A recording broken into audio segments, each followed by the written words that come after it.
and sit down.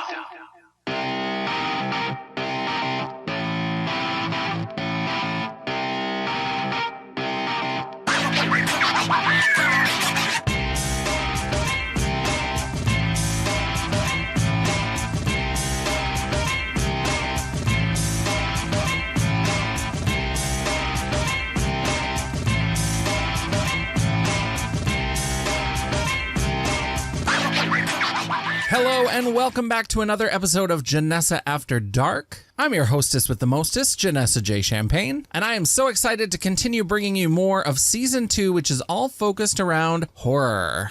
You probably know my three favorite things are glam, geek, and gore, but for this season I decided to focus a little bit more on the gore side. I wanted to really celebrate people in horror.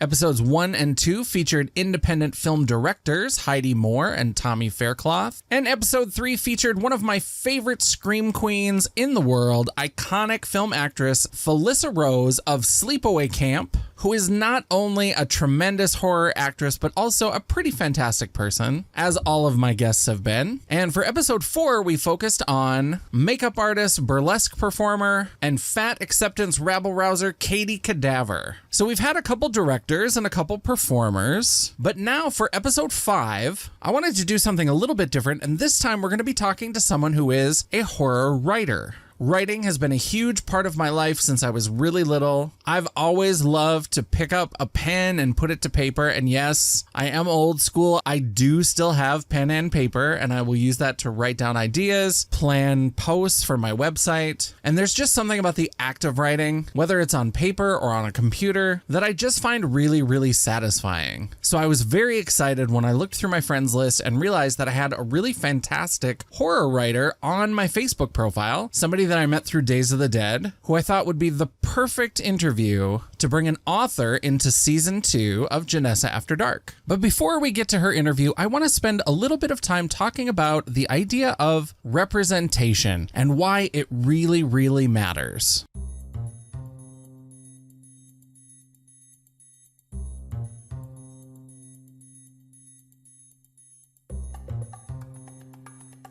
When I was growing up in Bow Bells, North Dakota in the 1980s, I was a weird little kid. There was not a lot of people around like me, and there weren't a lot of people on television like me. There were certainly lots of people on television and in movies that were the way that people told me I should be, and the way that I often thought I should be, but there weren't a lot of people who were sort of different or odd, and if they were there, a lot of times they were used as some sort of lesson or some sort of example. You didn't get to see a lot of queer folks or gender non-conforming folks or people who were just oddballs having full, completely realized lives in television and movies. It just wasn't there. There was certainly the stereotype of the sissy character, and there were lots of, I don't even want to say drag queens, there were lots of men in dresses that were used for comedy. And while I think that there is a place for a deep examination and analysis of a lot of those different kinds of caricatures and different kinds of portrayals, because I think that they actually have an important place in the overall history and evolution of how gender and sexual differences are portrayed in film over the years, that didn't really help me growing up.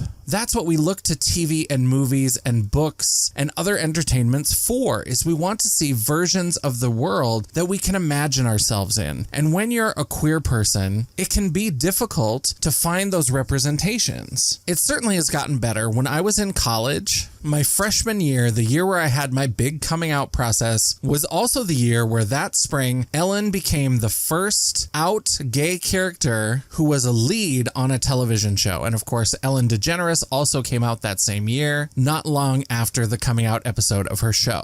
There are so many people today that just know Dancing Ellen from her talk show, talking about Portia de Rossi all the time. They don't understand how groundbreaking that was. How having the lead character on a TV show not only be a woman, but be a lesbian woman was unheard of. And that coming out episode was a hot topic. People talked about it all over the place. Because of the flood in Grand Forks in 1997, I was actually at at home in April when that show aired, and I watched it with my mother, and I hadn't yet come out to her. And that was one of the most nerve-wracking experiences, because there was something about seeing a life that was similar to mine acted out on screen and being acted out in a way that had a truth and authenticity that I wasn't living in all of my relationships. I wasn't out with my mother. I remember right after the episode aired, there was a special with Diane Sawyer. And at the end of this whole hour-long special where they interviewed Ellen and they talked to her about the show and all this kind of stuff, I remember Diane Sawyer looking into the camera and saying, somewhere out there right now, there's a young man or a young woman watching this show and thinking about how to come out to their parents. And I was like, shut the fuck up, Diane. You don't know my life. I swear if I could have gripped the arm of that chair any harder, I would have crushed it. I was so nervous. And I thought, you are talking about me, Diane. You are talking about me. And I was so scared. But that's part of what shows like Ellen and, you know, a lot of the more queer-themed movies that came out in the 90s, like Tu Wong Fu, Thanks for Everything, Julie Newmar, and Adventures of Priscilla, Queen of the Desert, and Trick, and Birdcage, and so many others, and so many independent movies, and so many movies from other sources, that even if they were problematic, even if they weren't perfect depictions, they were something that really sort of spoke to me and helped me feel brave. They helped me understand that my life could be different than what all of those nasty playground bullies said it would be, because of who I was, because of how I identified, because of the very nature of my existence. I didn't have to be a stereotype. I didn't have to be just a side character.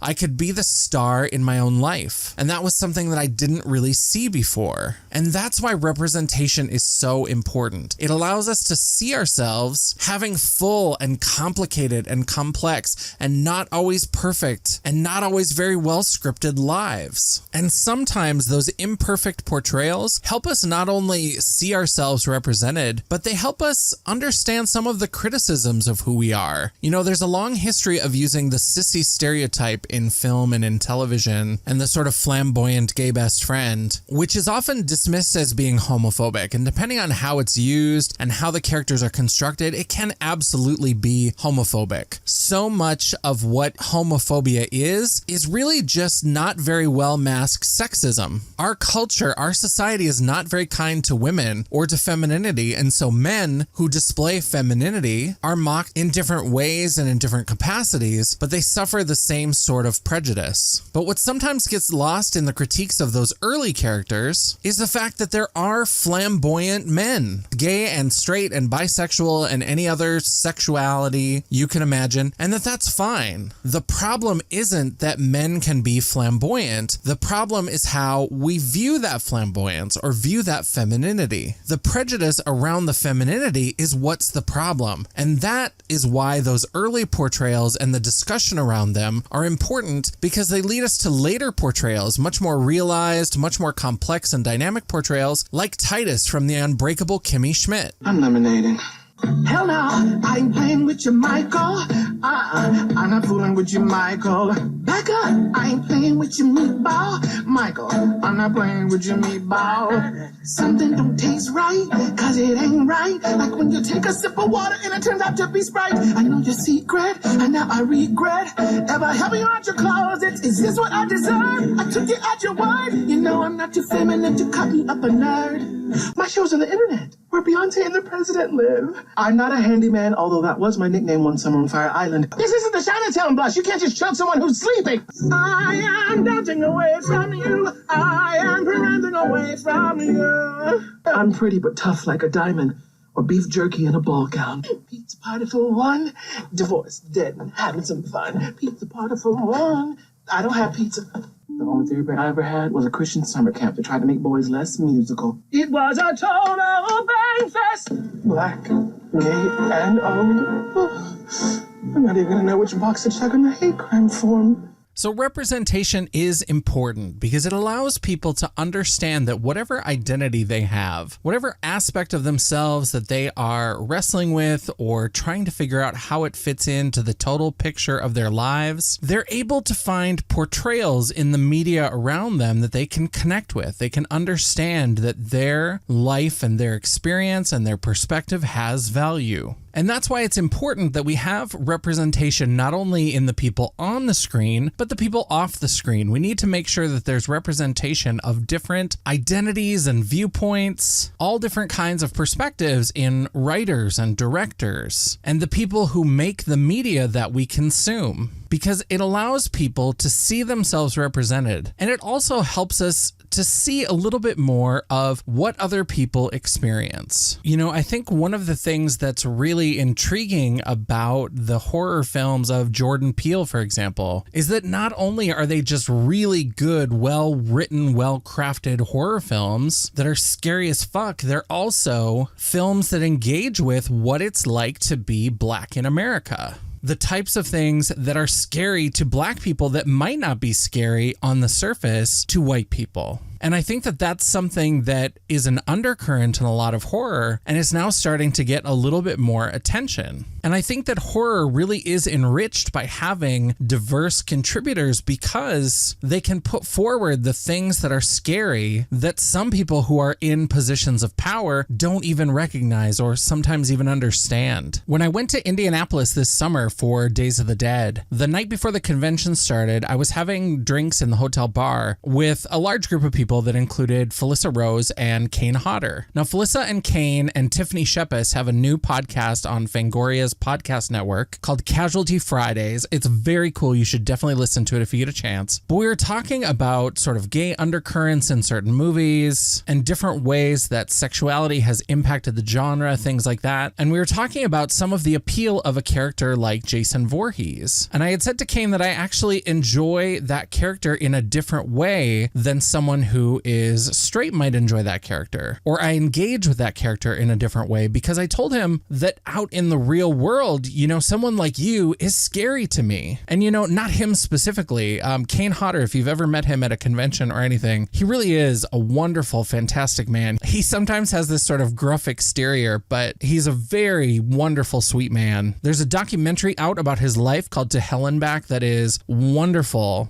Definitely some emotional moments in that. But I said, you know, not you specifically because I know you, but people like you. I mean, you are a big, muscular, gruff-looking white dude. And so when I see someone like you in a public space, there's always a little bit of fear attached to that. And the more I reflected on that conversation, I thought that's really part of how I engage with some of these slashers from these movies, especially if you think about Jason and Michael Myers, these sort of silent, unstoppable, unkillable killers. For queer audiences, or at least for this specific queer viewer, that figure represents the sort of merciless, unstoppable harassment that queer people often put up with. You know, I think oftentimes slashers are assumed to represent some sort of conservative morality. If you drink, if you do drugs, if you have sex, if you're gay, if you're Black, you're gonna die. Now, if you look at that sort of message and look at the times we're living in right now, you know, is that a slasher at Camp Crystal Lake, or is that a bunch of frat boys wearing Make America Great Again hats? And so I think for me, something that I've really honed in on as I watch slasher films, you know, slashers, especially the 80s slashers, are my favorite subgenre of horror. And I think that those killers in some ways represent toxic masculinity. You know, people focus on this idea of punishment, that if you do these things, you're going to get punished. And that somehow means that these slashers represent a narrative that is meant to oppress women and gay people and minorities. But that narrative to me only really works if you condone what the killer is doing. And I think that in a strange way, we do enjoy the spectacle of what the killer does. And we're always interested in how directors are coming up with new and inventive ways ways to kill people in horror films. But I think that we also cheer for the final girl. We also cheer for the survivor. Because while we may enjoy the spectacle of the killer, I don't think for a lot of us, especially for me as a queer person, I don't necessarily think that we condone the actions of the killer. And so the killer in a way represents toxic masculinity and racism and white nationalism and all of these things that we're battling that are a spectacle in our country right now. And the final girl being able to triumph over those forces is something that as a queer person, even though if there is somebody who represents my identity in that film, they probably didn't make it to the end of the film. But despite that, it still feels like a temporary victory over those kinds of forces, over toxic masculinity and sexism and homophobia and transphobia and racism. It feels like a temporary victory. And I think it's telling that in so many of those films, the killer is never really dead. There's always that moment at the end that sort of teases the killer's return. And I think that that's absolutely where we're at in America. I think that sometimes, we have these real big flare-ups of some sort of prejudice and people are outraged and there's talk about it and it kind of quiets down for a little bit.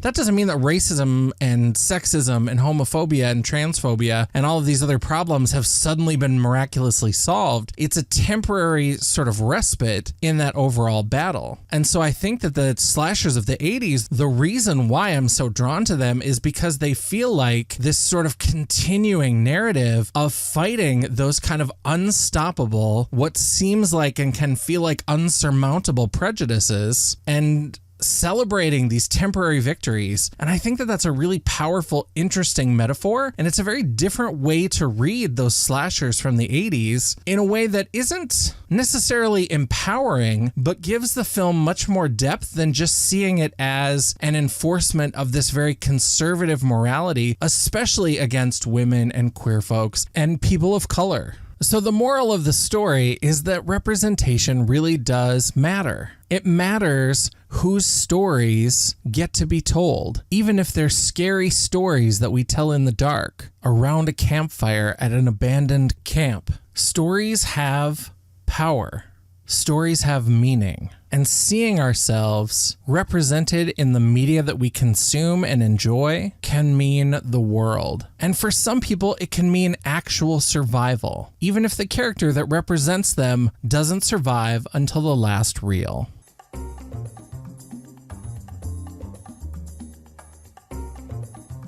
All right, really quick before we jump into our interview, I do want to go ahead and give a special shout out to a fabulous group of people and businesses who supported our Grand Forks Pride Miss J's Friday Night Frights event, featuring a very special sneak preview showing of the new documentary Scream Queen, My Nightmare on Elm Street. Couldn't have done it without some of these great sponsors. Some of our Machete sponsors, which is our gold level of sponsorship, include BJ Armani's Cabaret, Extinction, Laser Hair and Tattoo Removal, Greater Grand Forks Community Theater, and Amy Driscoll. And we also have two Chainsaw sponsors, which is our platinum level of sponsorship, and they are J Squared Drag Entertainment, an open and inclusive drag performance troupe who are committed to promoting inclusivity as well as featuring local talent, and Champagne Dreams Productions, the producers of this podcast, Janessa After Dark. This event absolutely would not have been possible without the support of these and our other great sponsors. If you'd like to see our full sponsors list, you can go to my website at janessaj.com, click the Champagne Dreams Productions section, and look for our virtual sponsors wall. All right, I am so excited for my guest this episode. Long before I discovered the joys of visual horror, I loved scary stories. Every night before I went to bed when I was a kid, my mom used to read to me, and I would always ask for stories with ghosts and mummies and werewolves and all kinds of creepy stuff. And my guest is writing horror for every age. She's the author of full-length horror novels for adults, including the Spectrum trilogy, a collection of short stories called And They All Lived Happily Ever After. And with the publication of her book, My First Nightmare, she brought interesting and unusual and fun horror to the children's book section. Please enjoy my interview with self-published horror author Crystal Connor.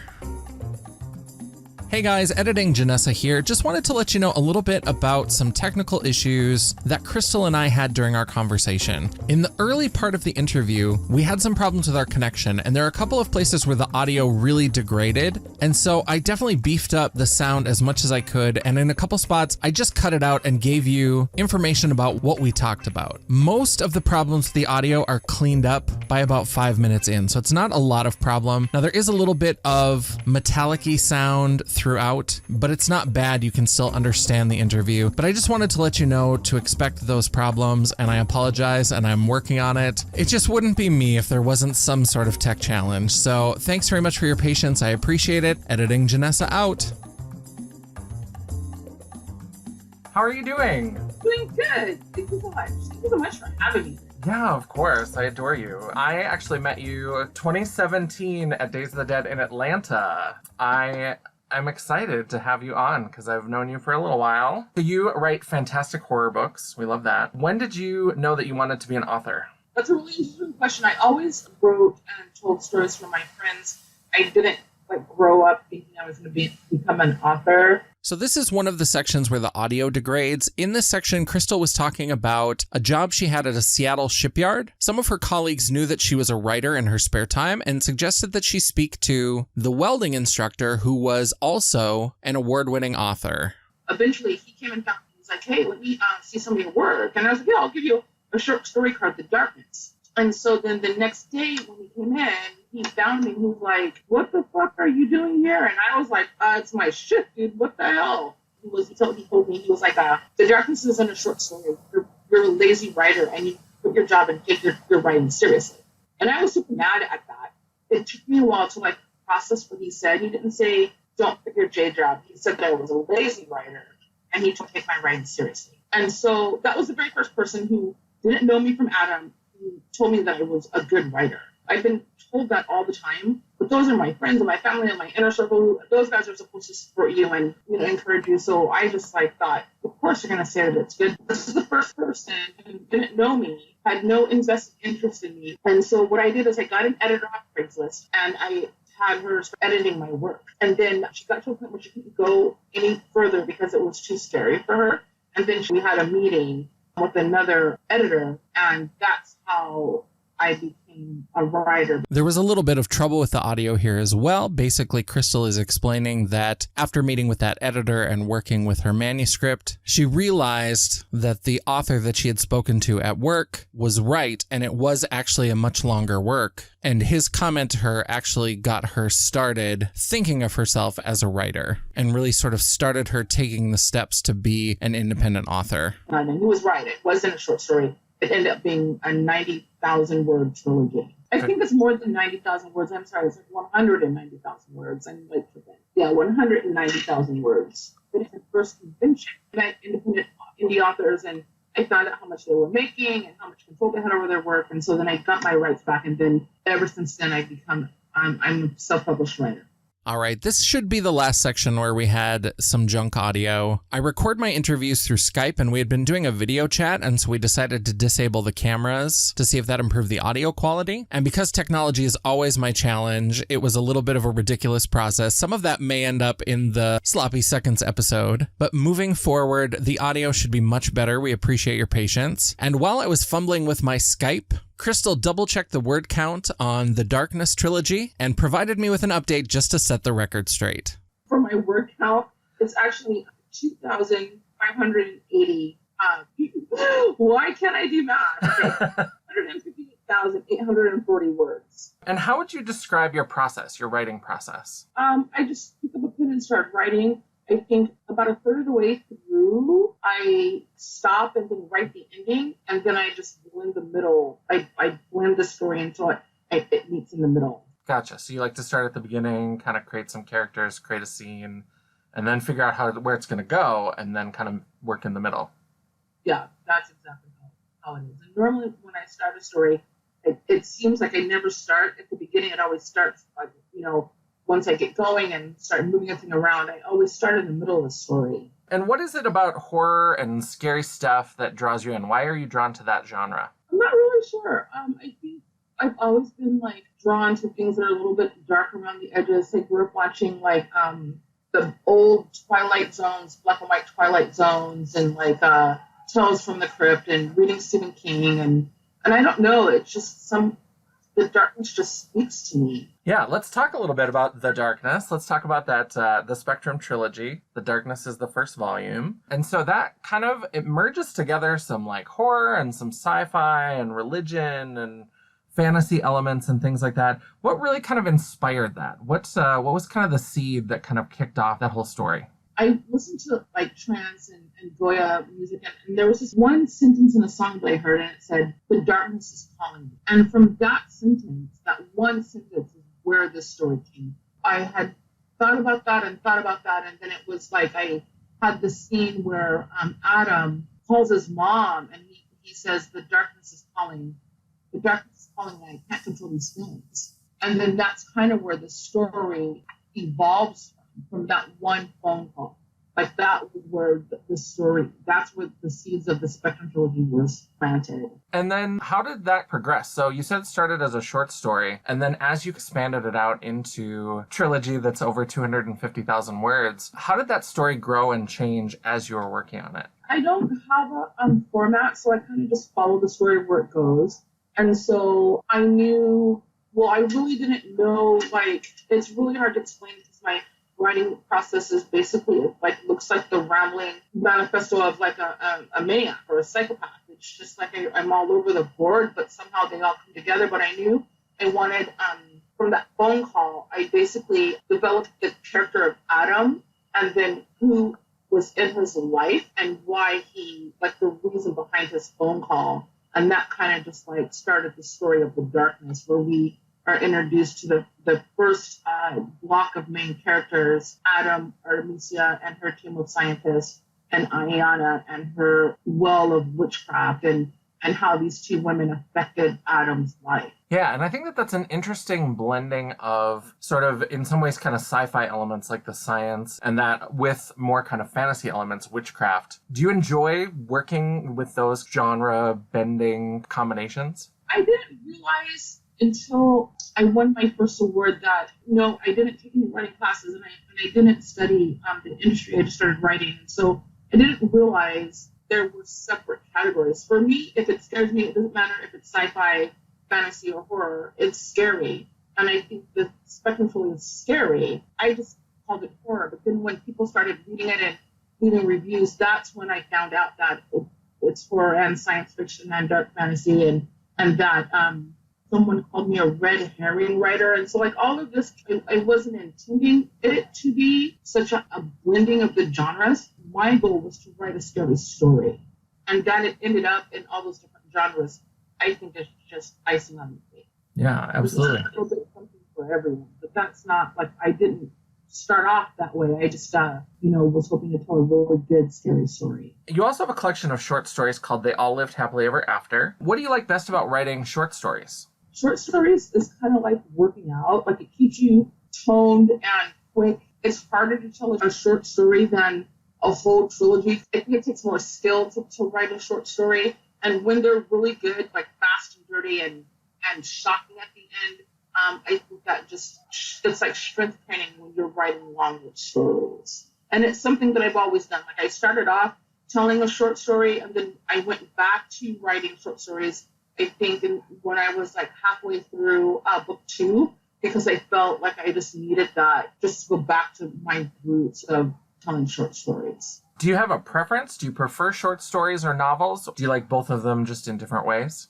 I think I like both. Like I was explaining earlier, I didn't think I had the capacity to write a whole novel until I was told that I was a lazy writer and was told that The Darkness was not a short story. And so the 2 novels I'm working at now are coming at a slower pace. But when I did my short collection for My First Nightmare, which is 26 short stories for every letter of the alphabet, I mean, I flew through that. I think I got that done in like 9 months, which is the fastest I've ever written a book before. But it was because it was the short stories. And I want to talk about that a little later. And you're featured in a number of anthologies, and there's one that I picked up at Days of the Dead in Charlotte, and it's called Black Magic Women, Terrifying Tales by Scary Sisters. Yeah. and you contributed a story called Brianna and the Magic Negro. Tell me more about that story. I just read it recently as I was getting ready for this interview, and I'd like to know what inspired that story. You know what? I can't remember. I'm not gonna lie to you. I can't remember. I remember I saw a Jocko like a couple of years ago, and I started doing research on it. And then me and my sister went to go see The Boy, and then it just kind of like the whole ball for it just kind of floated up from there. But I wanted to tell a different type of story, because like when most people think of voodoo, they think of like the older, scary Black woman who lives in the backwoods, and you know, Brianna's a little bit different. She comes from an affluent family. She lives in North Carolina. Her dad's alumni, lawyer. Her mom's a pediatrician. And so I just wanted to tell a different type of story that involves Black women in magic. I think that anthologies like this are a great reminder that the audience for horror is much more diverse and multifaceted than we think it is. It just as any genre is. I think there's sometimes an assumption about who the audience for horror is. And I love these kinds of anthologies that kind of remind us, no, there are all different kinds of people that love and are interested in horror and all these kinds of scary stories. What do you think about your identity influences how you write and the type of stories that you like to tell? It's absolutely you, because of course I see the world differently as a white racial woman identifying as a Black woman. There's a lot of culture that goes through my family, a lot of things that I saw growing up. And it's really interesting when people read my writing or listen to it, because I have that audiobook out as well. And people come up to me in conventions and they're just like, we did not realize, we knew about like Octavia Butler, but we didn't know there were other Black women who wrote horror. It's kind of like exciting letting people know that there are some of us out here, but it's kind of sad at the same time. Like when I first submitted The Monster to Norgus Press a couple of years ago, they reached out to me and they actually Googled me, because they were like, there's no way that any other person except for a Black woman could have told this story. And then like it's really interesting introducing stories to white publishers, because when I was submitting Brianna and the Magic Negro, I got a rejection letter from a publisher who said they were concerned that the story would offend their readers of color.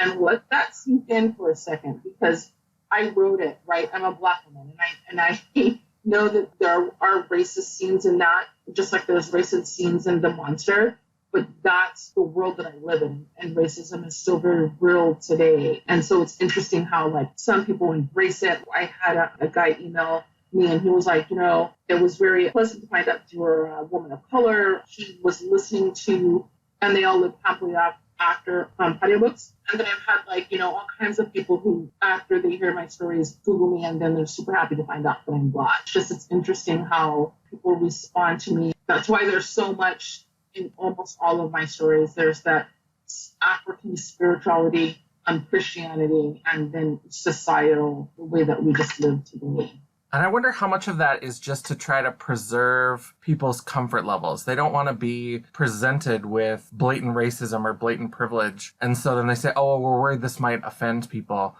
Well, doesn't the racism in the world offend you? Oh, right.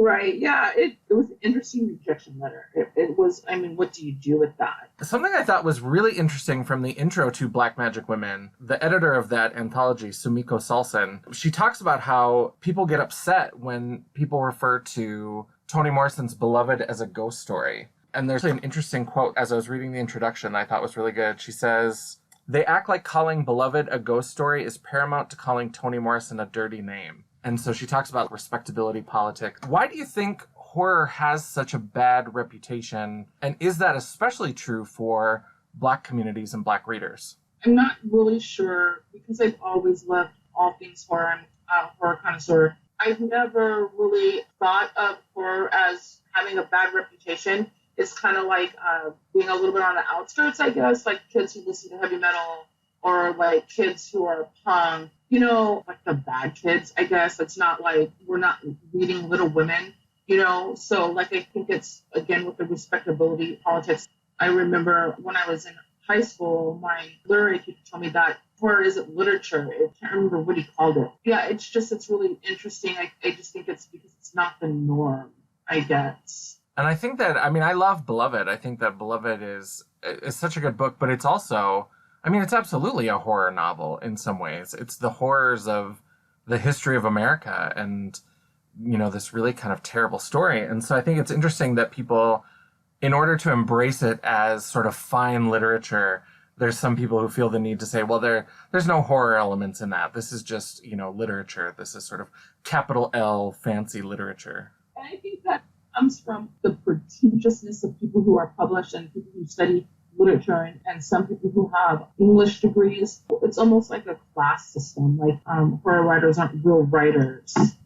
Just like some people believe that if the only thing you've ever published is like an ebook novella, then you're not really an author. That's ridiculous. I think that's just the whole pretentiousness of it all, like gatekeepers and, back when I was reading Hemingway. Hemingway is okay for some people, but it's not really okay for everybody else. You know what I mean? Yeah, I went to school for English, and I was always interested in pop culture and looking at horror. And when I taught composition classes, I used horror movies. And I think that there's a lot of stuff within the horror genre that's really good and really deep and really interesting that people ignore. There's a weird kind of pretentiousness is probably the best word for it. I think there's a lot of that. I was kind of the odd duck in most of my English classes and things because I was all about talking about the weird, queer, horror, pop culture type stuff. What are some of the challenges of being a Black woman writing horror? And on the flip side of that, because I think people always want to ask about like the challenges, but also what are some of the joys of being a Black woman who is busting into this genre that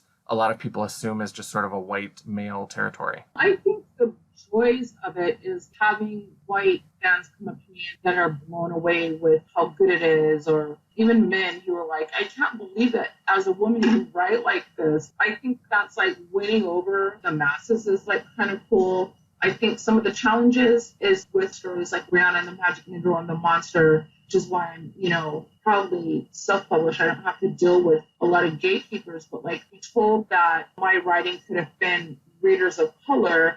However, back in the day, before Stephen King started traveling and realizing that his core audience was basically everyone, we had lots of racist characters, and that was okay. Stephen King was everyone that I grew up reading. There was some times where I had to skip through the pages because it was like being slapped in the face every time I saw that word in writing. But because I love horror and there was no other option for me, that's what I was reading. Like the double standards of it all. Like, we see guys do this all the time, but let me come along and now it's an issue. Well, it's not an issue anymore because I just publish my own work, but like to try and get it traditionally published, it would be hard just because of the double standards. Stephen King, I'm absolutely his app people. I remember years ago for his birthday, I sent him a message on his Facebook page and I was like, dear Stephen King, you don't know me, but you have been my mentor. I'm your app people and I am coming so that I can be the next king of horror. And he was like, that's the most horrific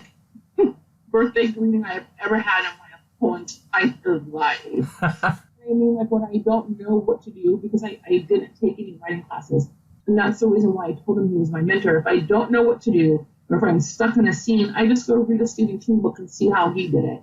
So basically, if he can do it, because he's, my internet dad, but then when I do it, it's a problem. Like, it's like almost a slap in the face, because the only difference is he's a white male and I'm a Black woman. I mean, if I submitted it as Chris Connor, with a different bio, it would probably go just fine. But I don't want to write under a pen name, because a lot of women are writing under pen names because they think they have to be successful in the genre. But I'm hoping to, like with me and everyone else who was featured in Black Magic Women, I hope that we can change that. Absolutely. That's something that I've talked a little bit about. I don't know if you've met Brooklyn Ewing, who directed the movie She Was So Pretty. As a female director, she gets a lot of criticism for that movie and about the way that the main character doesn't have a lot of agency and she's not really sort of a strong character. And she's like, that's not the story we were trying to tell. We weren't trying to tell this strong heroine escapes from evil story. She's like, that's the world we live in. Like, have you ever been a woman walking alone in the dark? She's like, sometimes the world is fucking scary. It really is. And that's like one thing that a lot of people don't understand. And I think, and I know that we're talking about me right now, but since you mentioned another writer, one of the things that I think that's really interesting in the trans world is like female to male transition people who are telling these horrific stories of what it is to succeed male privilege once they get it. And so like going from being afraid to walk in the alley alone to having power and causing fear, like those are really important stories to be listening to and reading as well. Absolutely. So I want to go back a little bit, changing tone, as I tend to do. You did write a children's book, and you mentioned it briefly earlier, My First Nightmare. Tell me more about how that came about. That's a fun project. Okay, so I was contacted by email by one of my fans who said, you should write a children's book. I don't know if you follow my posts, but sometimes I post in today's inbox. And I put on Facebook, I'm like, I don't write children's stories. But then that whole post blew up with, you know how you have friends and followers who don't really say anything, they just kind of like watch your post and don't even like anything. But like everyone, it just blew up and they're like, you should write a children's story. That would be perfect. And I'm like, are you guys kidding? Like, you know how I write. You know, like there's no way that I'm going to do that. And then I was at a birthday party at a friend's house and I was joking. I was like, yeah, I'm going to write an ABC book of monsters, but it's going to be really dark. It's not going to be like A is for Apple. And some guy, he was like, My First Nightmare by Crystal Connor. And then that's basically how it all happened. From that first email to the party, I had intermittently people were telling me and encouraging me that I should really write a children's book. And so I started to think about if I was going to write a children's book, what would that look like? And what would I do with it? I thought that maybe I could introduce children and people who aren't really into the horror genre. It could be like an introductory to the genre. And I thought that I would do that by telling short stories about actual folklore, mythology, and urban legends from around the world. But what I did intentionally is I didn't include Egyptian, the Norse gods, and Celtic gods, because that's something that we're all very familiar with. Like everyone knows who, Ra is. Everyone knows who Kemet is. Everyone knows who Thor is and Odin, and that stuff is like easy to find. It's everywhere. And so when I started doing the research for this volume, I intentionally tried to find monsters and folklore and urban legends that people here in the West are not familiar with. And so I got my alphabet together, and then I tried to figure out how to tie all those stories together. And that's how I got the main characters. It's tied together because Tayshaun has his first nightmare. He goes to his brother Rodney for comfort. And Rodney is happy that his little brother has had his first nightmare because this is the indication that he's now ready to join the family business. And that family business is monster. And so all through the night, Rodney teaches his little brother about all of these monsters that are in the world. All right, in the next section of audio, Crystal and I talked about a film project that she had been working on, something she was pretty excited about. And if you want to hear about that, make sure you look for the upcoming Sloppy Seconds episode, where we include outtakes from our last 3 guests of season 2. That conversation then led into the next piece of audio that you're going to hear, where we talk about some of the rules and expectations for different kinds of people in horror movies. Now, there wasn't really a very good way to segue between the previous audio about My First Nightmare and this new section, so here I am, segueing. You're welcome. Yeah, absolutely. Because I know that growing up, I really loved the 80s slasher movies. And as much as I love them, I also recognized that you and I would not last very long. Like, as the gay character and the black woman, like, neither of us are going to make it to the end of that movie. And then that's another thing that, like, I'm tired of that standard. There was this movie, I think it's either called The Creature or The Monster. I'm going to have to look it up now. I think it might be Creature. The black girl saves everyone. Like, she's the one who, next to the end, there's 2 of them, her and the white girl. When you watch the movie, the black girl is the one who should have made it. And right at the very end, they killed her because apparently there's some formula that says that the black person has to die. I was so angry with that movie, I couldn't even read. If you get a chance to watch it, it doesn't make any sense, but it just seems like, why are we still killing the black person? Like, it doesn't make any sense. There are some really good ones, like the movie We Are Still Here. The black guy, he does get injured, but he doesn't die. And they ship him off to the hospital where he, afterwards lives happily ever after. So there's just really no excuse to be killing the tokens anymore. There's no really excuse for there to be tokens to begin with. I can watch a movie where there's no black people in it. I don't have to see myself represented in every single story or every single book that I read. But when I do see myself in these projects, I want to be representative respectfully. You know what I mean? And I think you run into problems. One thing that also in the introduction to Black Magic Women, she references The Walking Dead, which is interesting because that show, I don't know if you watch The Walking Dead, but they've had a lot of black characters on, which is great in terms of representation, but they've also killed a lot of black characters. Yeah, I stopped watching, I think, in sort of season 2.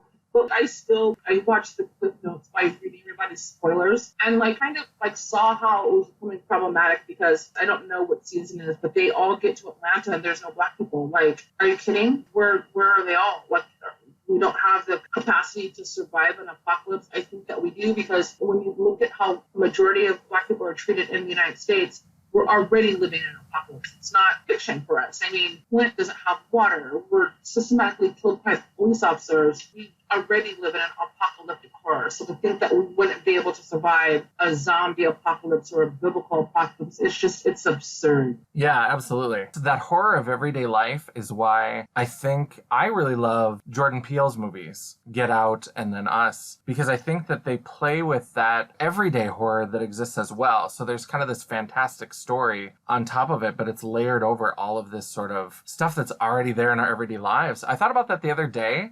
I had this weird experience where I'm just sort of not a great adult sometimes. And so I let the tabs on my car expire and I got pulled over and I didn't even think about it. I immediately start like rummaging around trying to find my registration. I'm like digging. I had this little bag with me. I'm digging in the bag. I'm opening up the glove compartment and the guy just comes over and not a word. He just says, do you have your registration, your license, all that kind of stuff. As he was walking back to his car, I was like, because I look the way that I do, I can just do that. And I do that without even thinking. And there are people in this country that they would be dead if they did that. And I'm like, that's horror. That's horror to me. There was, I think it was 2 years ago, I believe, me and my dog went to, where were we?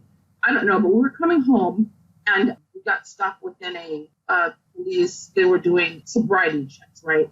And so we got pulled over and the cop asked for my ID, which I gave it to him. But when I gave him my driver's license, I have my pet ID, which is, it looks like a driver's license for dogs. It looks exactly like a driver's license for Sierra. And he's like, is that a fake ID? And so then he's looking at the ID and then he calls his partner over and his partner takes the ID and he actually flashed the light in Sierra's face and was checking the ID back and forth. Mind you, this is a novelty license. It's not real. I was like absolutely terrified and I didn't have my phone. I think we were just going right up the street. And so I was thinking, okay, my car is going to be impounded. My dog, who knows what's going to happen to her? I can't call my sister. I'm going to be in jail over the weekend. And I was so angry at myself. It could have turned out so much worse. And I know better. I know better. And then they were telling me that I needed to get her license renewed, right? And I drove home like absolutely angry with myself because it could have been so much worse over a novelty dog license. Sorry to break in on the interview again. This is editing Janessa. Apparently this is what I do now. I'm a monster. Now, when we initially had our conversation and Crystal told me this story, I was so horrified and I really didn't even have words. This was all I could muster after that story. Yeah. Yeah, real fucking eloquent. Now, we continue talking about these issues some more in this interview, but I just felt that it was important to break in and reiterate that that sort of behavior, that sort of obvious racism is not acceptable. And it's up to all of us, no matter where we are, no matter what we do, no matter what our job is, when we witness things like that, to intervene, if possible, to record, to be witnesses, to offer support. It's just not acceptable. We need to keep our horror stories on the screen and on the page where they belong. All right, editing Janessa out.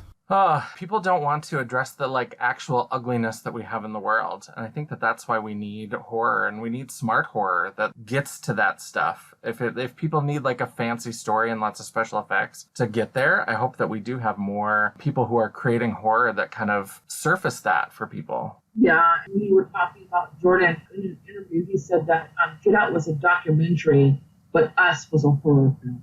You know what I mean? It was really interesting that he put it that way. I went to that, and of course I live in North Dakota, so as good as the movie was, what was even better was watching that sea of confused white people leave the theater. Yeah, they were like, wait, what? Wait, what's happening? I think we're the villains in this story. And I was like, yeah, maybe. There was a lot of white tears after that. And that's one thing about my first nightmare. I get a lot of emails, well, not a whole lot, but I think I've gotten 5 or 6, where people are complaining that there aren't that many white stories in this book. But that's not true because you can't get more white than Scotland, Finland, Romania, in some parts, right? But it's global. It's It's not the United States. And so, like, it's really interesting to see white people need to be centered in everything. Absolutely. There's that kind of universal. Because I know growing up, I didn't really encounter any kind of queer stories. And so I gravitated to stories about young girls. I loved Judy Blume, and I loved Fear Street by R.L. Stine was always these like girl in peril stories. And there was something about that because I felt in the world that I lived in that I was in a certain amount of peril. And there was something about the way that was presented that felt really real to me. And so then when people complain, oh, there's too much of this kind of representation, there's too much of this kind of representation. It's like, you've been expecting other people to read your straight white stories as universal long enough. Like, maybe just try to empathize with somebody else's point of view. Right. Yeah, I had a reviewer, he was just like, these are traditional horror stories. Some of them are brand new. He's like, but they're told in a way that I'm not used to reading them. He's like, I can't put my finger on it. But these stories are just like so just amazing and unsettling, and I just don't know what it is. And I thought that was really funny. But I think it was just the different point of view, and he just couldn't put his finger on it, that it was being told by a Black woman. Same stories as like top shelf ghost stories, and there's a couple of science fiction entries and things that I like, Brown and the Magic Negro, and he was just like, it's just so, I just don't know, I can't put my finger on it. And I thought that was funny. What are you working on next? I have two, actually three. One is in the background, but I'm working on two standalone novels. So one is called The Family, and it is a fictional family about a story in a fictional town here in Washington, in Beaumont, Washington, which is on the other side of the mountains. For those of you guys who don't know, I'm on the western part of Seattle, by the coast, by Puget Sound. And then we have mountains. Go over the path, and it's a whole other Washington. And so that's where that family lives, and they are oil tycoons. They diversified, but they're still earning their money off of the land, and there's something beneath the ground, and that's where I'm going to stop. And then the second story I'm working on is a YA story about a little girl whose reflection is moving independently of herself. And some horrible things happen, and the dog is going to try and save her, and so that's that. And then I'm doing another anthology, again, based off of fairy tales, and this one is called The Kind Old Lady. Very nice. I'm excited for those. I'm so insanely jealous of people who I see who are reading 2 and 3 books a month, like big giant. Like, how do you guys do that? Are you not working? Do you take vacation? Like, what in the hell? I have that trouble too, because I always, and even like making this podcast is because people are always like, what podcast do you listen to? And I was like, that's the unfortunate thing, especially when you do creative work and when your creative work is not always your main job. I was like, sometimes I have to choose between listening to podcasts and making a podcast, and I choose making a podcast. When I'm writing, I can't really read other works because I don't want it to influence what I'm doing. Yeah. I don't know if it makes any sense or not. Oh, but absolutely. Like in the next month or so coming up, I'm going to be putting all of my books down. I'm going to unsubscribe from my Netflix, and I'm going to put my nose to the grind because I want at least 2 of these books done by February, and it's already June. I'm not going to have a social life at the end of the summer. I thank God for the people who are in my life who know the cycle. I'm going to get invites, and I'm not going to show up. I'm just going to be in here with my dog and just writing away. Well, hopefully we run into each other again sometime soon. We will, because I want to do the whole, the Days of the Dead again, so. Yes. And they're expanding. They're going all kinds of new places now. I saw that. Well, that's all I got. Thanks for doing the interview. Thanks for suffering through all the technological problems. It is so okay. This was so fun.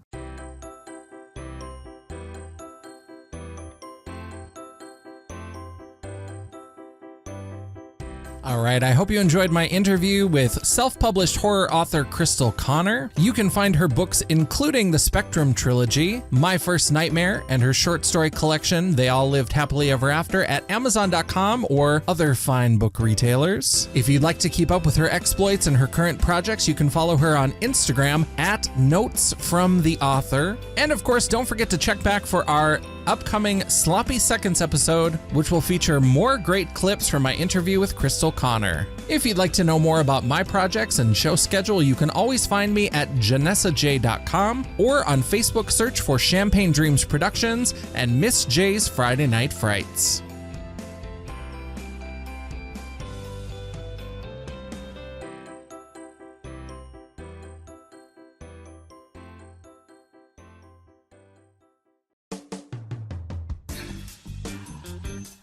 This episode of Janessa After Dark includes royalty-free music from bensound.com. This episode features the tracks Actionable, which serves as our podcast intro, the track Funky Suspense, which played before Crystal Connor's interview, the track Little Idea, which played during the outro, and the track Sexy, which you're listening to now. These and other great royalty-free songs can be found at bensound, that's BEN sound.com. Janessa After Dark is written and directed by Chris M. Stoner and is a Champagne Dreams production.